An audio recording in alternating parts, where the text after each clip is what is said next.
दोस्तों, स्वागत है आपका हमारे चैनल त्रिलोक में। एक समय की बात है, भगवान भोलेनाथ और माता पार्वती कैलाश पर्वत पर मंथन कर रहे होते हैं। माता पार्वती जी भोलेनाथ से पूछती हैं कि हे स्वामी, आज मेरे मन में एक शंका निर्माण हो रही है, कृपया आप मेरी इस शंका का निवारण कीजिए। भगवान भोलेनाथ कहते हैं, हे प्रिय, तुम्हारे मन में जो भी शंका हो, निसंकोच होकर पूछ लो। तुम्हारी हर शंका का समाधान करना मेरा कर्तव्य है। देवी पार्वती कहती हैं, हे प्रभु, मैं आपसे यह जानना चाहती हूं कि स्त्री और पुरुष के चरित्र की पहचान कैसे होती है। किन लक्षणों से पता चलता है कि स्त्री और पुरुष दोनों चरित्रवान हैं? विवाह हो जाने के पश्चात पति और पत्नी को कैसे रहना चाहिए तथा विवाह के पश्चात स्त्री और पुरुष के चरित्र की परीक्षा कैसे होती है? भगवान भोलेनाथ मुस्कुराते हुए कहते हैं, हे देवी, आज आपने उत्तम प्रश्न किया है। आपके इस प्रश्न के उत्तर में समस्त मानव जाति का कल्याण छिपा हुआ है। एक स्त्री के चरित्र की परीक्षा उसके पतिव्रता धर्म से होती है और पुरुष के चरित्र की पहचान इस बात से होती है कि वह पराई स्त्रियों के साथ कैसा आचरण करता है। हे प्रिय, स्त्री और पुरुष का चरित्र कैसा होना चाहिए, यह रानी सुगंधा और ध्रुव की प्राचीन कथा से तो तुम्हें ज्ञात हो जाएगा। देवी पार्वती कहती हैं, हे प्रभु, यह रानी सुगंधा और ध्रुव कौन थे और किस कारण से तीनों लों में उनकी कीर्ति फैली हुई है? कृपया आप मुझे उनकी कथा सुनाइए। भगवान भोलेनाथ कहते हैं, हे प्रिय, अच्छा ठीक है, आज मैं तुम्हें रानी सुगंधा और ध्रुव की प्राचीन कथा सुनाता हूं। तुम इस कथा को ध्यान से पूरा जरूर सुनना। इससे तुम्हें तुम्हारे सभी प्रश्नों के उत्तर मिल जाएंगे। जो भी इस कथा का श्रवण करता है उसके समस्त पापों का नाश होता है। जो स्त्री इस कथा को सुनती है वह जीवन भर सौभाग्यशाली रहती है और जो पुरुष इस कथा का श्रवण करता है वह सब पापों से मुक्त होकर वैकुंठ लोक को चला आता है। देवी पार्वती कहती हैं, हे प्रभु, आपके ऐसे वचन सुनकर इस कथा को सुनने की मेरी उत्सुकता अधिक बढ़ रही है, इसीलिए आप शीघ्रता से मुझे वह कथा सुनाइए। भगवान भोलेनाथ कहते हैं, ठीक है देवी, अब मैं आपको वह कथा सुनाने जा रहा हूं। हे देवी, पूर्व काल की बात है। मध्य देश में एक अत्यंत शोभायमा नगरी थी। उस नगरी में ध्रुव नाम का एक श्रेष्ठ ब्राह्मण निवास करता था। वह पाप से रहित सत्य के मार्ग पर चलने वाला और सदैव ही ईश्वर की भक्ति में लीन रहता था। हे देवी, जो पुरुष पाप से रहित है और जिसका चित्त अपने पराये मित्र शत्रु सभी के लिए समान है, वह किसी के साथ भेदभाव नहीं करता है। उसके सब पापों का नाश होता है। जो सभी के साथ समान व्यवहार करता है, उसके अंदर भगवान का वास होता है। जो इस प्रकार से सत्य के मार्ग पर चलकर सभी के साथ समान व्यवहार करता है, अपना पराया नहीं करता है, वह अपनी अनेकों पीढ़ियों का उद्धार कर देता है। जिसके अंदर सत्य होता है और जिसका स्वभाव सरल होता है, जो कभी भेदभाव नहीं करता है, वह साक्षात धर्म का ही स्वरूप होता है। इसी कारण से ध्रुव को भूत और भविष्य का ज्ञान हो गया था। भगवान भोलेनाथ कहते हैं, हे देवी, उसी ध्रुव के नगर के पास दूसरा एक नगर था। उस नगर के राजा की एक पुत्री थी जो बड़ी ही सुंदर और जवान थी, अत्यंत मनमोहक रूप वाली सुंदर थी। राजा की उस पुत्री का नाम सुगंधा था। ध्रुव के नगर का एक राजकुमार उस स्त्री से अपने प्राणों से भी अधिक प्रेम करता था। फिर राजकुमार ने राजा की पुत्री सुगंधा के साथ विवाह किया और बड़ी ही प्रसन्नता के साथ वह सुगंधा के साथ निवास करने लगा। फिर एक दिन राजकुमार को एक युद्ध में दूसरे राजा की सहायता करने के लिए अचानक ही बाहर देश जाना पड़ गया।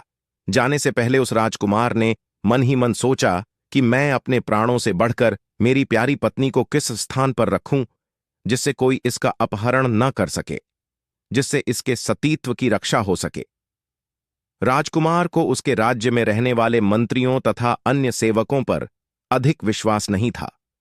इसीलिए वह राजकुमार अपनी पत्नी की सुरक्षा को लेकर बहुत अधिक चिंता में पड़ गया। वह अपनी पत्नी को अकेले छोड़कर नहीं जाना चाहता था। इस विषय में उस राजकुमार ने बहुत देर तक विचार किया और फिर उसने सोचा कि केवल धर्मात्मा ध्रुव ही मेरी पत्नी के सतीत्व की रक्षा कर सकते हैं। धर्मात्मा ध्रुव की पूरे नगर में कीर्ति थी कि उनके समान महान और पुण्यात्मा संपूर्ण विश्व में दूसरा कोई नहीं है। इसीलिए वह राजकुमार अपनी रूपवान पत्नी को लेकर उस ध्रुव के घर पर गए और उन्होंने ध्रुव के सामने अपनी पत्नी की रक्षा करने का प्रस्ताव रखते हुए कहा, हे मित्र ध्रुव, आज मैं तुम्हारे पास एक विनती लेकर आया हूं। यदि तुम मेरी मदद करते हो तो तुम्हारे बड़े उपकार होंगे। तब वह ध्रुव कहता है, हे राजकुमार, इस गरीब के घर पर आपका स्वागत है। कहिए, मैं आपकी क्या सहायता कर सकता हूं? आपकी सहायता करना मेरा परम सौभाग्य है। आप तो सदैव ही अपनी जनता के भले के बारे में विचार करते हैं। यदि मेरे द्वारा आपका कोई कार्य सिद्ध हो सकता है तो मैं अवश्य ही करूंगा। तब राजकुमार बोलने लगा, हे मित्र ध्रुव, मुझे युद्ध करने के लिए दूसरे राज्य में जाना है। इसीलिए मैं मेरी पत्नी को लेकर चिंतित हूं। मैं मेरी पत्नी को अकेले छोड़कर नहीं जा सकता। इसीलिए मैं आपके पास सहायता मांगने के लिए आया हूं। ध्रुव कहता है, हे राजकुमार, आपकी पत्नी की रक्षा करने के लिए तो आपके पास सिपाही और मंत्रीगण हैं। तो फिर आप मेरे पास सहायता मांगने के लिए क्यों आए हैं? आपकी पत्नी केवल आपके राजमहल में ही सुरक्षित रह सकती है। इसीलिए आप अपनी पत्नी को वहीं पर रखें। उनकी रक्षा वहीं पर हो सकती है। राजकुमार कहता है, हे मित्र ध्रुव, तुम सत्य कह रहे हो। मेरी पत्नी की रक्षा तो राजमहल में हो सकती है, किंतु उसके सतीत्व की रक्षा उस स्थान पर नहीं हो सकती। मैं बहुत सोच विचार करके आपके पास आया हूं। मैं यह अवश्य जानता हूं और मुझे पूरा विश्वास है कि मेरी पत्नी के सतीत्व की रक्षा केवल आपके पास ही हो सकती है। यदि आप मेरी पत्नी को कुछ दिनों के लिए अपने पास रखते हैं तो मैं निश्चिंत होकर युद्ध के लिए जा सकता हूं। राजकुमार की बात सुनकर ध्रुव को बड़ा आश्चर्य हुआ। वह बोलने लगा, हे राजकुमार, ना तो मैं आपका पिता हूं, ना भाई हूं, ना बांधव हूं और ना आपकी पत्नी के माता पिता के कुल का हूं। फिर आप अपने पत्नी को मेरे घर पर क्यों रखना चाहते हैं? अपनी पत्नी को मेरे घर पर रखकर आप किस प्रकार से निश्चिंत हो सकेंगे? फिर राजकुमार बोलने लगा, हे महात्मा, मैं जानता हूं कि आपके समान धर्मात्मा और जितेंद्रिय पुरुष इस संसार में दूसरा कोई नहीं है। इस संसार में अगर किसी के पास सुंदर और जवान स्त्री के सतीत्व की रक्षा हो सकती है तो वह केवल आपके पास ही हो सकती है, और मैं इस बात को भली भांति जानता हूं। इसीलिए कृपया आप मेरी पत्नी को अपने घर पर रखकर मुझे चिंताओं से मुक्त कीजिए। मैं युद्ध से लौटकर अपनी पत्नी को ले जाऊंगा। तब तक आप ही मेरी पत्नी की रक्षा कीजिए। यह सुनकर ध्रुव ने उस राजकुमार से कहा, हे राजकुमार, कृपया मुझे दोष मत देना। इस पृथ्वी लोक पर इस अप्सरा के समान आपकी पत्नी की रक्षा करने में कोई पुरुष कैसे समर्थ हो सकता है? हर कोई इसका उपभोग करना चाहेगा। इसीलिए कृपया आप स्वयं मुझे इसकी रक्षा का उपाय बताइए। फिर राजकुमार ने बल देते हुए कहा, हे महात्मा, मैं बहुत सोच विचार करके ही आपके पास आया हूं। यह आपके घर में ही सुरक्षित रहेगी, और यह बात मैं भली भांति जानता हूं। आपके घर में रहने पर ही इसके सतीत्व की रक्षा होगी। राजकुमार की बात सुनकर ध्रुव कहने लगा, हे राजकुमार, इस नगर में बहुत से नामी पुरुष भरे पड़े हैं। यहां पर किसी सुंदरी स्त्री के सतीत्व की रक्षा कैसे हो सकती है? वह राजकुमार पुनः बोला, हे महात्मा, जैसे भी हो, मेरी पत्नी आपके ही पास सुरक्षित रहेगी। आप इसकी रक्षा कीजिए। अब मैं जाता हूं। मुझे आप पर पूर्ण विश्वास है। राजकुमार के हट के आगे ध्रुव कुछ न कर सका, और उसने राजकुमार की पत्नी सुदेवी को अपने पास रखने का प्रस्ताव स्वीकार कर लिया और राजकुमार से कहा, हे राजकुमार, मैं आपकी पत्नी के साथ सदा ही अनुचित बर्ताव करूंगा, और उसी अवस्था में आपकी यह प्रिय पत्नी मेरे घर में सुरक्षित रहेगी। यदि मैं इसके साथ अच्छा बर्ताव करूंगा तो इस स्त्री के मन में मेरे प्रति काम भाव जागृत हो सकता है। इसीलिए मैं इसके साथ बुरा व्यवहार ही करूंगा। अन्यथा इस स्त्री की रक्षा के लिए आप ही कोई अनुकूल उपाय बताइए। हे राजकुमार, मेरे घर में केवल एक ही शैया है, और इसे मेरे और मेरी पत्नी के साथ उसी शैया पर शयन करना होगा। इसके बाद भी आप अपनी पत्नी को मेरे पास रखना चाहते हैं तो इसे यहां पर रहने दीजिए, अन्यथा इसे यहां से लेकर चले जाइए। यह सुनकर उस राजकुमार ने कुछ क्षणों तक विचार किया और कहा, हे महात्मा, मुझे आपकी बात का स्वीकार है। आप मेरी पत्नी को लेकर एक ही बिस्तर पर सो सकते हैं। आपको जो उचित लगे वह कीजिए। फिर राजकुमार ने अपनी सुंदरी पत्नी से कहा, हे प्रिय, मैं जब तक लौटकर नहीं आता तुम अब इन महात्मा के घर में ही निवास करो। तुम इनके कहे अनुसार कार्य करना, तुम पर कोई दोष नहीं आएगा, यही मेरी आज्ञा है। इतना कहकर वह राजकुमार युद्ध करने के लिए उस स्थान से चले गए।